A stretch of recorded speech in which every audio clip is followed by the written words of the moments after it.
Good day, viewers. Thank you for joining us today in today's podcast.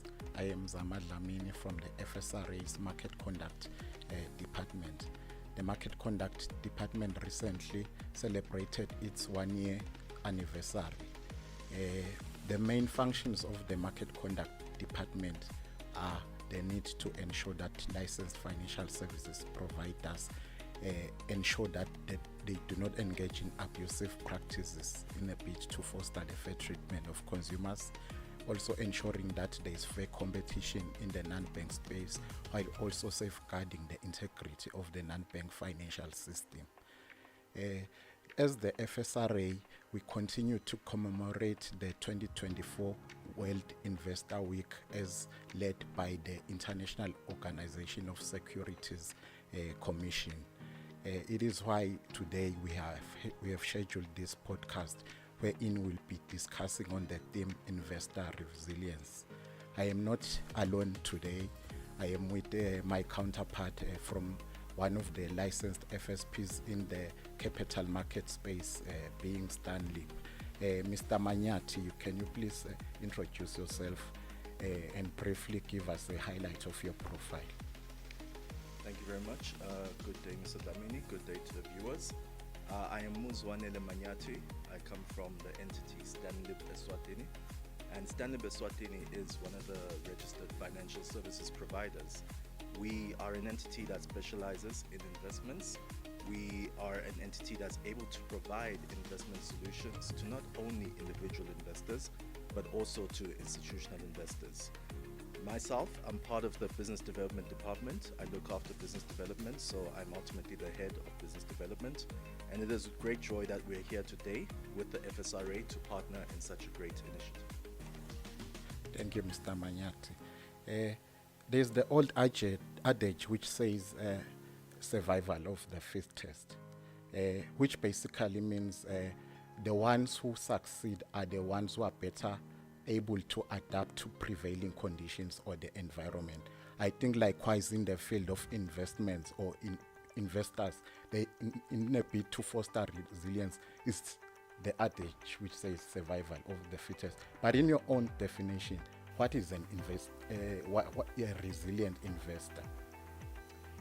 A resilient investor is one that goes through all cyclical natures of the markets. It's one that has an investment goal. It's one that has an investment idea and a plan when it comes to the certain returns or the certain types of investments that they would like to obtain. Ultimately, resilience requires for you to go through a particular period, whether it be a period of ups, whether it be a period of downs, coming to market returns or markets not returning in a favorable manner. But you as an investor, first of all, should have an investment goal. You should be able to stick to it. You should understand that investments have got a time horizon. So it is not something that is overnight, in today, out tomorrow.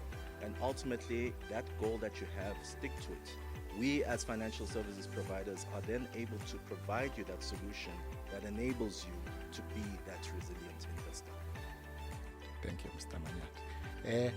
Before we even go much deeper with our discussions, we can't speak on resilient investing without speaking or talking to market conditions. What are your observations in terms of the prevailing market conditions in Eswatini? We have seen interest rates being on a downward trajectory. Recently, the MPCC reduced the discount rate by 25 basis points. We've also seen our government listing its bond with the JSE. What's your take in terms of the investment climate? Well, first and foremost, if you're seeing all of those trends happening, that shows you that we have a sound structure in place in the country or in the Kingdom of Eswatini. We have a particular structure in place that enables us to be able to practice and to exercise these particular conditions. Market conditions are always there. Something's going to happen today, something's going to happen tomorrow. And obviously, as part of the regulator, you also need to be in adherence with certain of these terms and conditions. I can speak from an FSP service provider angle.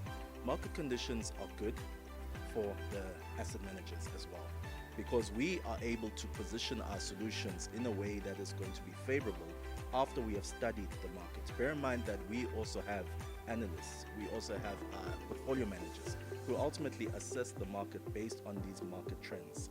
Interest rate declines are what we've seen happening recently. That obviously then immediately affects you, even from a fixed interest investment perspective.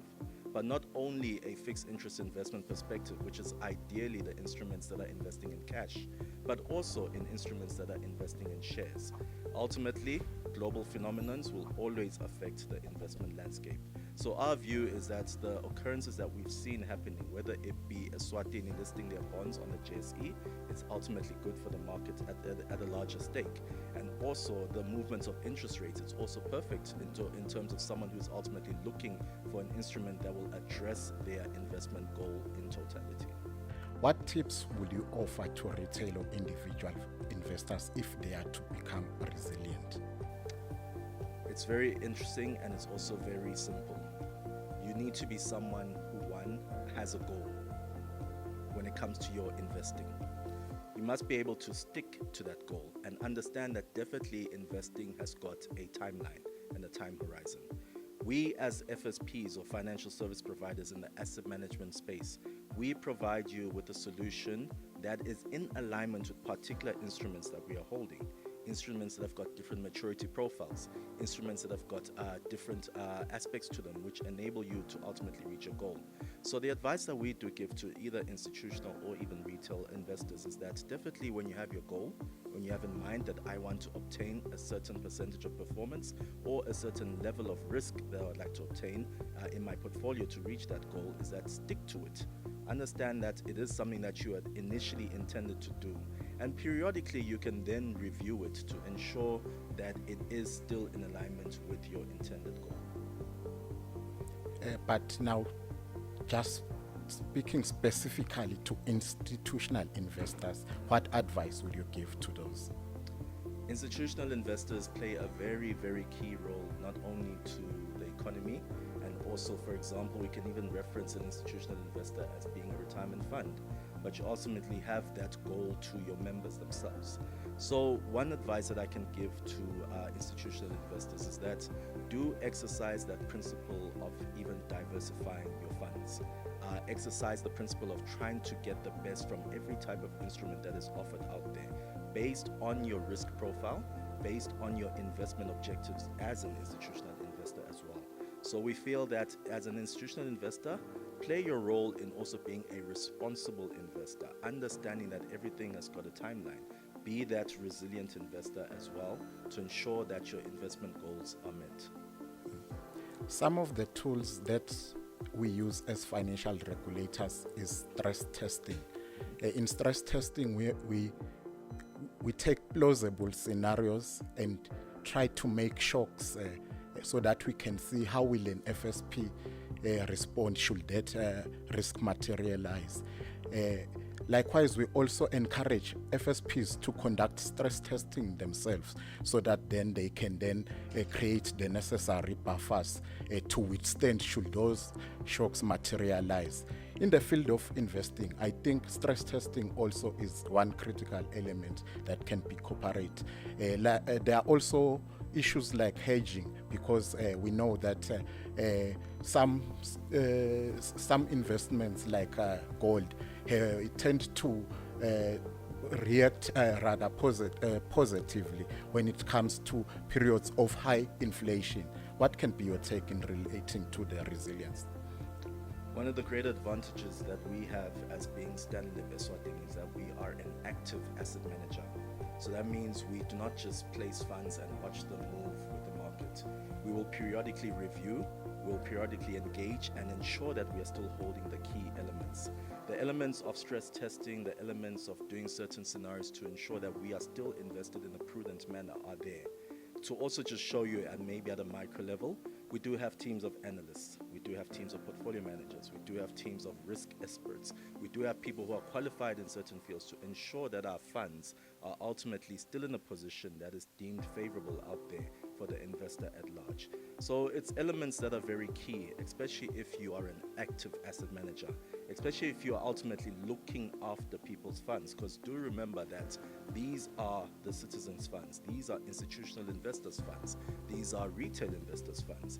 And it is our duty to provide that return, but in a prudent manner, in a manner that is encompassing of all these various metrics that we can use to ensure that our funds are in compliance, to ensure that our funds are also able to take advantage of the movements that happen in a cyclical nature in the economy at large. Yeah, thank you. We know that investors, especially the retail ones, they tend to have confirmation biases. What can be your advice to them in trying to overcome those biases? It's interesting when it comes to retail investors in that element right there.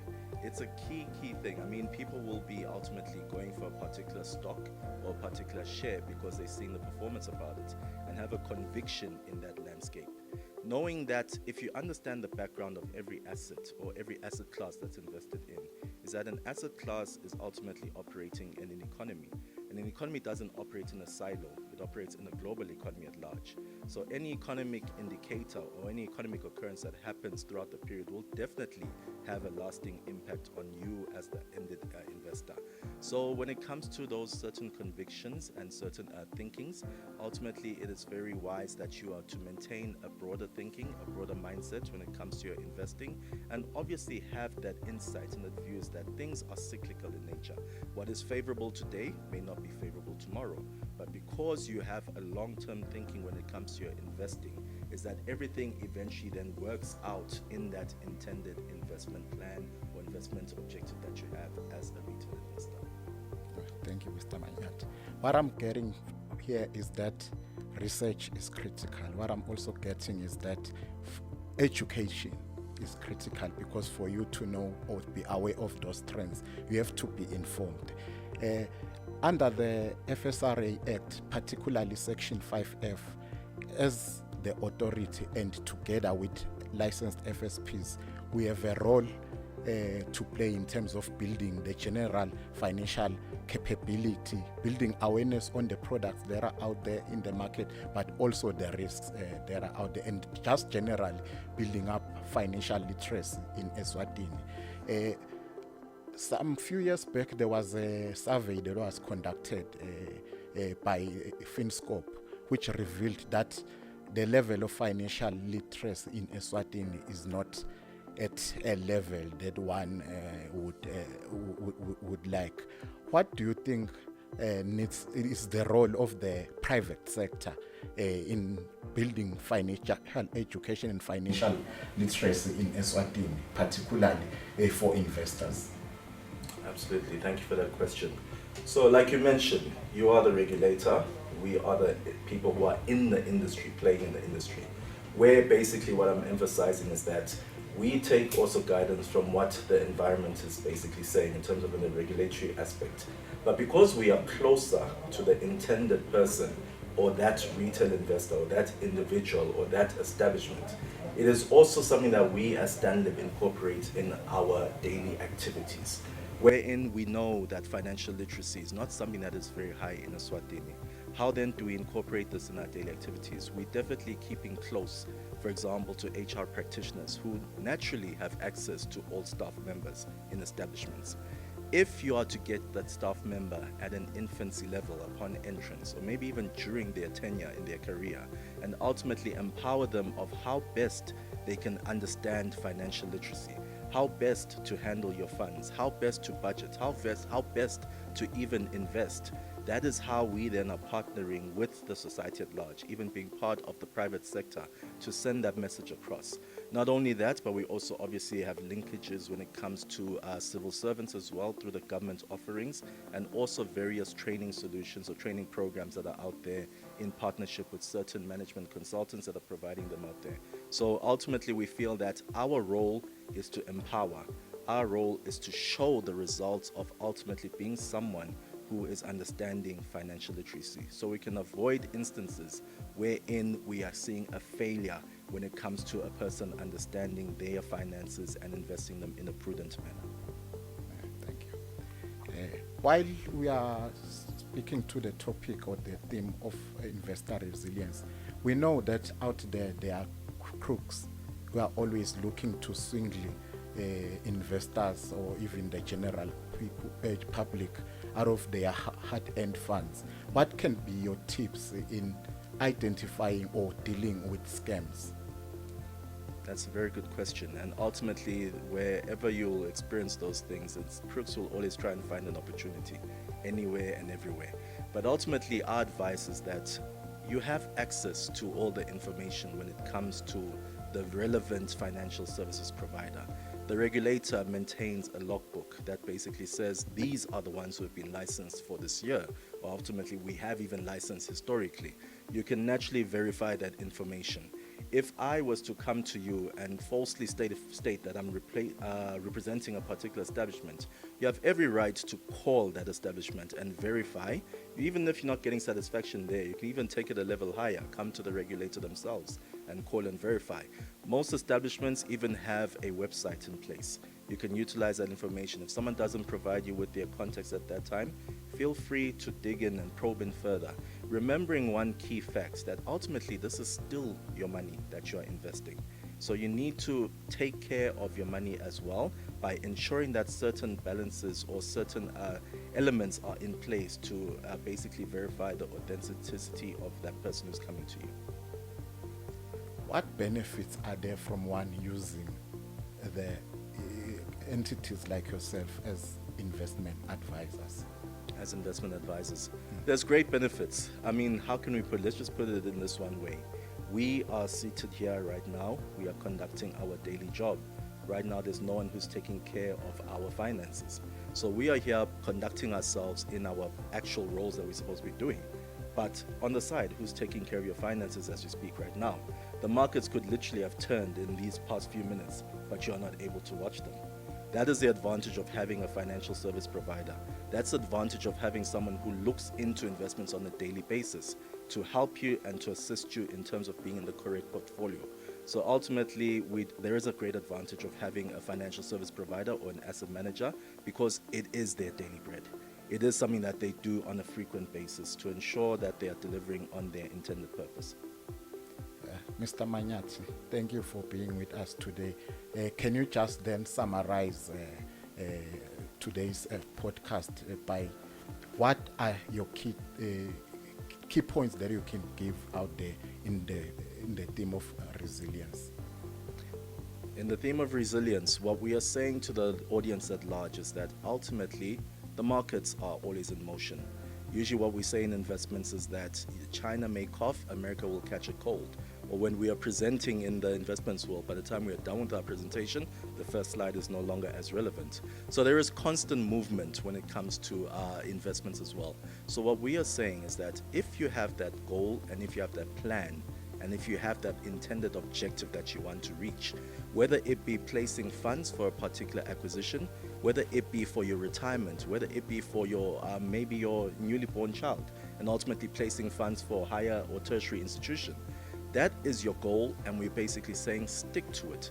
We're saying that through the consulting with financial service providers and that probing that happens in that conversation that we'll be having, there'll definitely be a level where we will then ascertain your risk appetite, we'll then ascertain your intended goal, and ultimately enable you to be structured or put in a solution that will work best for you in that time and even going forward.